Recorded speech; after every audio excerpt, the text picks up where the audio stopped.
Sim, desculpa. fugir ou fingir, né? As duas coisas, a gente fica tomando só os paliativos. Foi como a Giancarla Sim, falou. E esse remédio, ele não vai resolver, na verdade.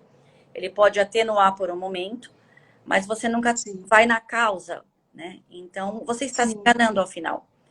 E puxando por esse gancho, gente, na verdade, a pergunta já é meio óbvia, mas eu queria que vocês falassem melhor sobre isso. A gente, então, pode afirmar que é impossível que os processos de cura sejam iguais para todo mundo, né? Cada um tem que fazer um caminho de ressignificação para chegar nisso. Mas ele sempre passa por ressignificação ou não? Se nós fôssemos elencar aqui o número 1, 2, 3 desse processo, qual seria? Entendeu? Agora, quem que fala primeiro, eu Uhum. já me perdi. Vocês... É, Giancarla. Sou eu. Então, vamos lá. Sou eu, veja só. A cura, ela é uma demanda do paciente, certo? Uhum. Não do terapeuta. Existe um processo? Sim. Existe um caminho a percorrer? Sim, existe. Mas, como o ser humano, ele é singular, né? Uhum. Em si mesmo, então cada um percorre um caminho diferente, porque percebe o mundo de forma diferente. Então, a minha criança interior pode ter percebido algo na infância que a sua criança interior não percebeu. Isso pode me gerar dor, até me adoecer, mas isso pode não lhe afetar. Então, é Uhum. a questão da subjetividade, né? Cada ser humano é único, cada ser humano é um mundo, percebe e sente o mundo de uma forma diferente. Então, no caso da psicanálise, você colocou a questão de um passo Da a ordem. passo. Uhum. É. O bom da psicanálise é porque ela é muito dinâmica, certo? A demanda é trazida pelo analisando, certo? Mas, geralmente, o ponto de partida é a dor mesmo, a dor emocional, estou sofrendo, minha vida não tem sentido, eu desejo a morte, a compulsão alimentar, né? Sintomas como insônia, falta de apetite, medo, ataques de pânico ou ataques de ansiedade, o próprio adoecimento em si, né? É sempre um ponto de partida. O que é a psicanálise se utiliza? Ela vai, o que é que o psicanalista vai fazer? Primeiro, ele tem que compreender, assim, se contextualizar com a história de vida deste paciente, né? Conhecer o ambiente, se o ambiente é adoecedor ou não. Se ele vive, se a pessoa vive em situação de risco, se está sob ameaça, né? Eu acho que foi com você que eu comentei uma vez, que eu disse assim, não há cura no ambiente adoecedor. Então, não adianta estar se tratando.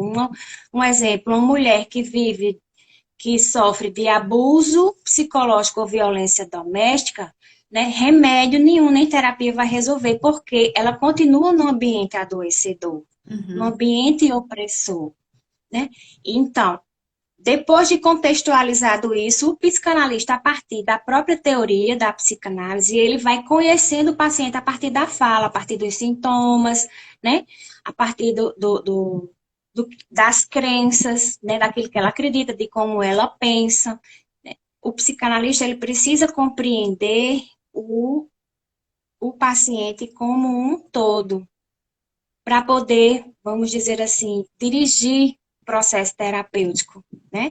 Por isso que eu falo que a psicanálise ela é bem dinâmica, né? Vai ter sessões em que a pessoa vai estar em contato com uma dor e é o momento certo para falar sobre essa dor e colocá-la para fora, né? Mas vai ter sessões em que vão ser o quê? As crenças, ela vai estar bem consigo mesmo, não está em contato com nenhuma emoção, não estará em contato com nenhuma dor. Então, é o que? A forma de pensar, aquilo que ela acredita, né? Então, a gente vai fluindo. Na verdade, e o próprio paciente vai se conhecendo. Primeiro, a partir das próprias dores, a partir da sombra, né? Jung fala muito em sombra. Uhum. O paciente, o que é que ele vai fazendo? Ele vai se conhecendo. Primeiro, ele vai conhecer quem ele não é, para depois ele conhecer quem ele é, né?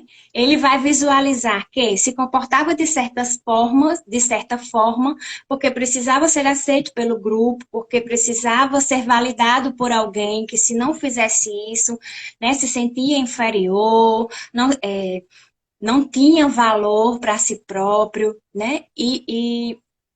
A alma dele estava gritando dentro dele e ele continuava repetindo este padrão. Então, seria assim um processo mais dinâmico, mais fluido, né? A partir da própria demanda que o paciente traz. E você, Rafinha? É, eu costumo assim que existe uma coisa, o ponto de partida é uma coisa que é em comum, né? Então, o arquétipo do ser humano, o que o ser humano tem em comum é a busca pelo conhecimento, né? Então, a gente brinca assim, tem uma filósofa que eu gosto muito, que é a Lúcia Helena Galvão, e ela fala isso, né? Que o arquétipo do ser humano é buscar conhecimento, né? Então, por Uhum. exemplo, qual é o arquétipo quando a gente fala da formiga, né? Se você pensar assim, aonde tiver alguma coisa, algum alimento, alguma coisa que é teoricamente doce, tem formiga, né? É o arquétipo, é buscar Sim. alimento para armazenar. O arquétipo do ser humano, onde você tem alguma coisa que tem. Tem um ser humano querendo saber o que que é aquilo, né? O que que é isso? Eu quero estudar isso. Então, esse é o arquétipo. Então, o que que é isso? A gente como seres humanos, e esse eu acho que, pelo menos até esse momento, é a grande diferença que a gente tem como das outras espécies é que é o nosso formato de conseguir pensar e raciocinar conscientes, né? De criar essa linguagem tão complexa que a gente cria. E aí, esse é o ponto de partida de incomum, que é se tornar consciente. Porque a Uhum. gente só consegue se curar se a gente se tornar consciente. É. Esse é o primeiro ponto. Então, a partir dali, a forma como eu vou me tornar consciente e de como eu vou fazer isso, e como que eu vou dali em diante seguir os passos aí é completamente, né? Aí é muito diferente. Cada um vai ter um tipo de recuperação, cada um vai ter um caminho, vai acessar de formas diferentes, né? Então aí depende muito, né? Tem pessoas que vão muito bem enfim, com essas infinidades que a gente tem aí de opções, né? Mas para mim isso chama muito forte, assim, essa forma da gente se tornar consciente, porque a hora que a gente tem muda tudo. Você fala, nossa, entende? É verdade. Às vezes eu brinco que eu falo com vício de linguagem, né? A gente tá lá conversando, aí alguém chega pra você assim e fala assim, você reparou que você fala muito, né? Aí eu falo assim, não, mas tudo bem. Aí eu começo a falar, não sei o que, de repente eu falo um né. De repente eu falo um né. E eu começo a perceber aquilo. E aquilo começa a me incomodar. É. Ainda eu não consegui mudar o padrão, mas eu já estou me tornando consciente de que eu digo, do que eu estou fazendo. E a partir Sim. dali eu começo a perceber e começo a me corrigir. Até o ponto que eu vou mudar a minha percepção, vou mudar meu comportamento, vou mudar meu hábito, Uhum. e aí aquilo passa a ser curado, né? Então a minha fala some um né da minha fala, né? Ó, eu mandei um né agora. E então assim, a gente se torna consciente, né? E se tornar consciente para mim é a chave de a gente começar a mudar qualquer processo de adoecimento. Então, quando a gente olha muitas vezes por uma dor, então vou falar, por exemplo, a dor física, né? A dor física, o que que ela tem? O que ela traz? Qual é a linguagem da dor física? A linguagem da dor física é onde está doendo, qual parte está doendo e o que que aquilo quer dizer para mim. Então, por exemplo, qual que é a função daquela parte que está doendo? Então, para que que serve, por exemplo, eu estou com dor no ombro. Para que que serve o ombro? Essa é a primeira pergunta a se fazer. Para que que serve o meu ombro? Ah, meu ombro permite que o meu braço movimente, permite que eu sustente coisas, né? Para que o cotovelo, para que as mãos funcionem. Opa, entende? E aí eu começo a fazer uma busca, né? Compreender, falar, opa, peraí, tem uma mensagem aí. E aí a gente vai traduzindo essa mensagem. Só que Por aí é exemplo, muito eu carrego complexo. muito nas costas. Seria isso? É, é, isso aqui é muito complexo, porque assim, o arquétipo do ser humano, eu me tornei consciente. Então Uhum. agora eu tô consciente de que eu tenho uma mensagem aqui. Uhum. Agora, a minha interpretação vai ser completamente diferente da interpretação a sua, da Giancarla, enfim, de todos que estão aqui. E por quê? Porque aí vem uma coisa que a Giancarla falou, que é o que está armazenado lá no seu sistema de crenças, no seu sistema de memória, no seu inconsciente? O que você tem lá, né, como gatilhos, como memórias? E aí, o que vai abrir quando você acessar esses pacotes de memórias de forma inconsciente? Se abre memórias que estão associadas a uma emoção ruim, são chamadas memórias killers, né, vamos colocar assim, elas ativam um mecanismo de proteção. E aí, a minha capacidade de discernimento é reduzida. Eu não vou conseguir raciocinar bem.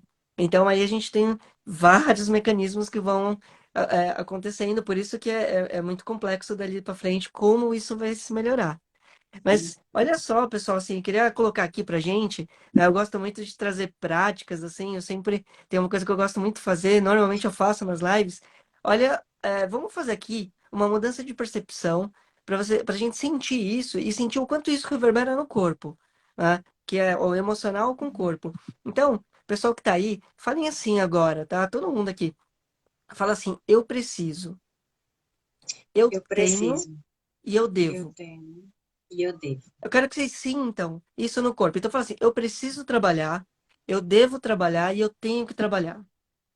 Falem isso. Eu preciso trabalhar, eu Sintam devo a carga trabalhar. que isso tem.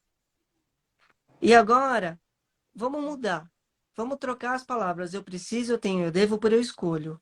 E falem assim: eu escolho trabalhar. Eu escolho acordar cedo, eu escolho acordar tarde, eu escolho estar aqui. Eu escolho. Comentem aí, Eu pessoal, que escolho tá trabalhar. falando aí. Vamos comentando aí. O que vocês sentiram? Se não é diferente, se não é mais leve. Isso é o poder do verbo. Sim, Olha lá, o verbo sim. aí, né? A gente fala tanto do verbo, né? Da verbalização. Olha o poder que a gente tem de mudança de percepção. É a forma que a gente coloca. E aí eu me tornei consciente, e a partir do momento que eu me torno consciente, eu começo a mudar, Uhum. né? Então, esse é para mim, esse é o caminho. Eu não sei se respondi exatamente, né? Se a gente responder Sim. exatamente como você perguntou, mas essa é a ideia, assim, de. Ai, é muito legal. Isso é muito legal.